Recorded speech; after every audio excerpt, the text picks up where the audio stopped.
Good morning, welcome to Harsh IT lab. और इस video में हम लोग डिस्कस करने हुए एआई के बारे में।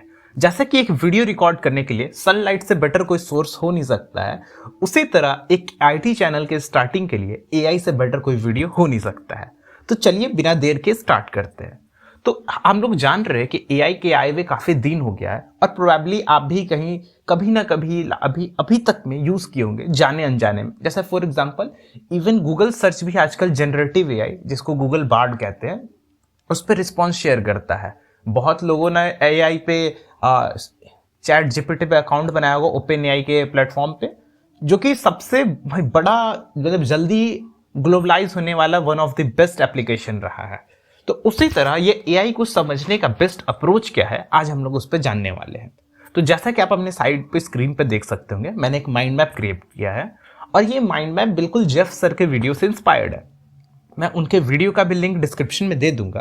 तो बिना कोई और फर्दर डिले के स्टार्ट करते हैं। तो एआई बेसिकली एक फील्ड ऑफ स्टडी है, just like any other subject, for example English, Hindi, physics, maths, chemistry. तो यहाँ पे मैंने फिजिक्स का एग्जांपल लिया है, जस्ट लाइक दैट। तो फील्ड ऑफ स्टडी होता है एक एआई। एआई बिल्कुल फिजिक्स के जैसा सब टॉपिक के साथ चलने वाला एक सब्जेक्ट है। एआई के अंदर मशीन लर्निंग आता है, जस्ट लाइक फिजिक्स के अंदर थर्मोडाइनमिक्स आता है या फिर इलेक्ट्रिक करंट आता है, एटसेट्रा एटसेट्रा। तो मशीन लर्निंग को अगर हम लोग समझ सकते हैं तो हम लोग उसके सब टॉपिक्स जहां जिसको हम लोग क्रॉस करते करते अल्टीमेटली हम लोग चैट जीपीटी तक पहुंच पाएंगे। तो मशीन लर्निंग बेसिकली होता क्या है? Program to train a model on some data to make some predictions.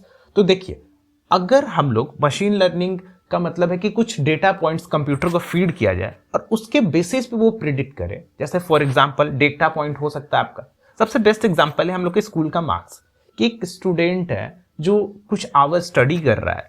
इसको रिलेशनल डेटा पॉइंट कहते हैं कि जब हम किसी एक डेटा को किसी और के साथ रिलेशन लगा देते हैं। जैसे फॉर एग्जांपल 4 आवर स्टडी करके वो 80 मार्क्स ला रहा है, अगर वो 6 आवर स्टडी कर रहा है तो हो सकता है वो 85 या 90 ला रहा हो।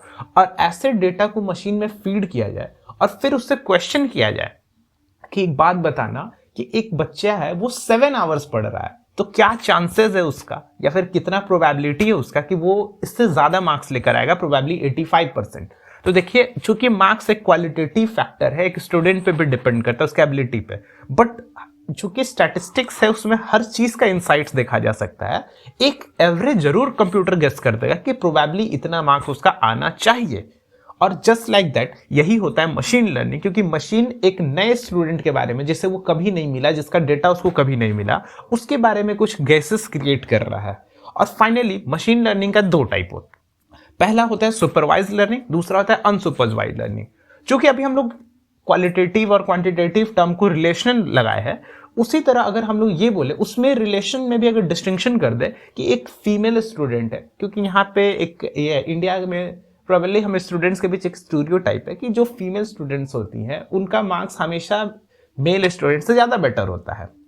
तो अगर हम इस क्वालिटेटिव फैक्टर को भी इंक्लूड कर दे उसके अंदर, तो ये बन जाता है आपका सुपरवाइज्ड लर्निंग, क्योंकि इसमें हम लोग उस डेटा को लेबलिंग कर दिया है कि if either a student is female और either student is male, the probability of getting a higher marks is more in the case of female student. ऐसा आप देख सकते होंगे, आप खुद भी ऑब्जर्व करते होंगे। और अनसुपरवाइज लर्निंग सिंपली अगर हम सब स्टूडेंट्स के बेसिस पे इसको क्लैरिफाई करें तो इससे तो इतना तो डायरेक्टली क्लियर हो रहा है, ये जो अनसुपरवाइज लर्निंग है उससे कई ज्यादा बेटर है ये सुपरवाइज लर्निंग, क्योंकि इसमें आप थोड़ा सा ज्यादा स्मूथली डेटा को फिल्टर आउट कर सकते हैं। अब हम लोग मशीन लर्निंग के सबसेट पे चलते हैं, जो कि होता है डीप लर्निंग। और डीप लर्निंग क्या होता है? Deep learning is a network of artificial neural network, more nodes the better it will be. जिसका मतलब होता है कि जैसे हम लोग के ब्रेन है, अभी मैं एक इमेज कहीं लगा रहा हूँ स्लाइड पे, जिसमें कि आप देख सकते हैं कि ब्रेन जो होता है वो न्यूरॉन्स पे काम करता है। The more memory you make, the more neuron pathways you make. ये बेसिक्स मतलब बायोलॉजी या साइकोलॉजी में बेसिक चीज पढ़ाया जाता है कि आप में जितना ज्यादा न्यूरॉन्स होता है आपके ब्रेन में, आपका ब्रेन उतना डेंस होता है और उतना चीजों को स्टोर करता है। तो उसी तरह कंप्यूटर के अंदर एक पॉइंट से दूसरे पॉइंट को कनेक्ट करने के लिए नोड्स का यूज किया जाता है। और अगर जितना ज्यादा ये नोड्स है उतना पावरफुल गेसेस या उतना जल्दी गेसेस वो कंप्यूटर कर सकता है। अब ये नोट्स करते क्या है? बिल्कुल लॉजिकल स्टेटमेंट पास करने का, कि जैसे आपने कंप्यूटर से क्वेश्चन किया तो उस क्वेश्चन से वो आंसर आस्क करते हैं कि वेदर इट इज ट्रू या फॉल्स। जैसे सपोज एक सबसे बेस्ट एग्जांपल है कि काउ, तो वेदर काउ है 4 लेग्स या 3 लेग्स, तो कंप्यूटर अगर देख रहा है कि उसमें इस इमेज में 4 लेग्स दिख रहा है उसको, तो वो एक ट्रू गेस पास करेगा। और जितना ज़्यादा नोट्स होगा उतना फास्टर ये प्रोसेसिंग होगा और उतने लेवल पे मल्टी प्रोसेसिंग एक साथ होगा। चलिए, अब डीप लर्निंग का सबसेट होता है, सॉरी मशीन लर्निंग का सबसेट होता है डीप लर्निंग। अब ये डीप लर्निंग क्या है ये तो हमने बता दिया। तो ये डीप लर्निंग का कुछ कुछ टाइप्स होता है, जिसमें कि फर्स्ट टाइप है डिस्क्रिमिनेटिव, दूसरा टाइप है जनरेटिव और फाइनली तीसरा टाइप है लार्ज लर्निंग मॉडल या लार्ज लैंग्वेज मॉडल। तो starting from discriminative machine deep learning AI basically labels learn करते हैं। इसका मतलब है जब इसको ट्रेन किया जाता है, बेसिकली अभी हम लोग मशीन लर्निंग में ट्रेनिंग की बात कर रहे थे, तो ये डीप लर्निंग भी एक ट्रेनिंग है जिसमें कि हम लोग बहुत सारे नोड्स का यूज करते हैं जल्दी ट्रेन करने के लिए, ज़्यादा बेटर ट्रेन करने के लिए। और जब डीप लर्निंग में ये डिस्क्रिमिनेटिव लर्निंग करा रहे हैं तो उसको सिर्फ ये चीज़ मालूम होता है कि किसी दो डेटा के बीच में डिस्क्रिमिनेशन कैसे किया जाए। जैसे कि अगर आप नंबर्स के बीच में डिस्क्रिमिनेशन कर रहे हैं, जैसे कि हम लोग मार्क्स के साथ कर रहे थे कि if something is this what will be the outcome, तो ये नंबर्स के साथ अगर हम लोग डील कर रहे हैं या फिर क्लासिफिकेशन कर रहे हैं। क्लासिफिकेशन के लिए आप एग्जांपल ले सकते हैं कि जैसे 2 इमेजेस है, एक कैट का एक डॉग का, तो एक मशीन अगर ये दोनों में डिस्क्रिमिनेट कर पा रहा है कि कौन सा इमेज कैट का है कौन सा डॉग का है, तो दैट इज डिस्क्रिमिनेटिव लर्निंग। और फाइनली अगर प्रोबेबिलिटी गेस कर रहा है बिल्कुल उसी तरह जिस तरह भी हम लोग मार्क्स का प्रोबेबिलिटी गेस कर रहे थे, तो that AI is discriminative AI. अब फाइनली अब हम लोग बात करने वाले हैं जनरेटिव एआई के बारे में। जनरेटिव एआई एक्चुअली उस लेबल्स पे नहीं, उस डेटा के अंदर के वैल्यूज पे डील करता है। जैसे कि अभी हम लोगों ने काउ का एग्जांपल लिया था, तो if A animal has 4 legs it high probability that it is a cow.